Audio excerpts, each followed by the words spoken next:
Pamoja na changamoto mlizoziwasilisha, sisi kama serikali tumezichukua na tutazifanyia kazi haraka iwezekanavyo.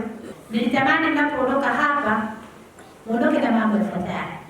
Jambo la kwanza, kwenu nyote wamiliki wa shule na nyie walimu ambao mnatokea kwenye shule za serikali, nendeni mkasimamie nidhamu kwa vijana wetu ili kuhakikisha wanaendelea kuwa na nidhamu nzuri na pia wazalendo kwa taifa lao. Kila mwalimu awe kwenye shule ya serikali au kwenye shule isiyokuwa ya serikali afanye wajibu wake. Tukifanya hivyo, nataka niwaambieni, kwenye mkoa wa Arusha hakuna wilaya itakayofikia wilaya ya Monduli. Lakini jambo jingine, natamani mwende mkasimamie swala la usafi wa mazingira. Usafi wa mazingira ya shule zetu kwa kuhakikisha kwamba tunapanda miti, tunapanda maua, lakini na usafi wa wanafunzi tukausimamie. Lakini zingatieni pia na swala la lishe. Watoto wapewe vyakula vyenye virutubisho. Unajua kuna wanafunzi wengine pia maisha ya shuleni ni mazuri kuliko nyumbani. Mwanafunzi mwingine anakuwa na motisha ya kwenda shule kwa sababu ya chakula. Na akishafika shule, akishakula vizuri, anakuwa na utulivu wa akili, lazima atakuwa anaelewa masomo anayofundishwa. Si ndio jamani? Kwa hiyo hakikisheni mnakwenda kulisimamia hilo. Sisi wilaya ya Monduli tuseme shule za binafsi kwa maana ya shule sio za serikali na shule za serikali tunatoa huduma ya elimu. Hatufanyi biashara. Tunafanya vizuri kama wilaya ni swala la lishe, lakini tusibweteke.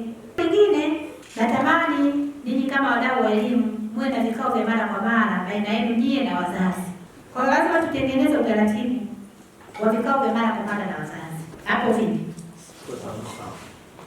Jambo jingine, tuweke utaratibu wa kuratibu ziara za masomo. Wanafunzi wajifunze mambo mbalimbali ambayo yapo katika wilaya yetu hata kwenye mikoa jirani. Tunayo mbuga ya Tarangire, tunayo mbuga ya Morogoro, tunayo mbuga ya Manyara. Si ndio jamani?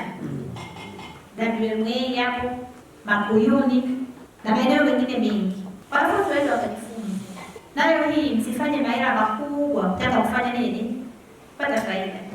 Ni sehemu ya nini? Ya kujifunza. Tuteke muda wa michezo wa vijana. Tunawapongeza wenzetu wa Kisongo wakiongozwa na mkuu wao wa shule. Wamejenga viwanja vizuri sana vya michezo.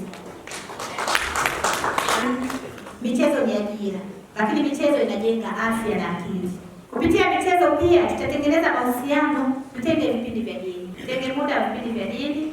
Wanafunzi ni vyema wakamjua Mungu. Kuna vilabu vya kupinga rushwa kwenye shule zetu. Simamieni hivyo, na shule ambazo havina anzisheni vilabu vya kupinga rushwa. Mwaka jana tuliwaona wenzetu wa shule ya msingi ya Mazoezi. Walifanya kitu kizuri sana na mwenge wa uhuru ulipita pale. Na walionyesha onyesho lao. Wakijifunza kupinga rushwa tangu wakiwa mashuleni, tutapata viongozi wazuri, tutapata watumishi wa umma wazuri, tutapata wazazi ambao ni wazuri,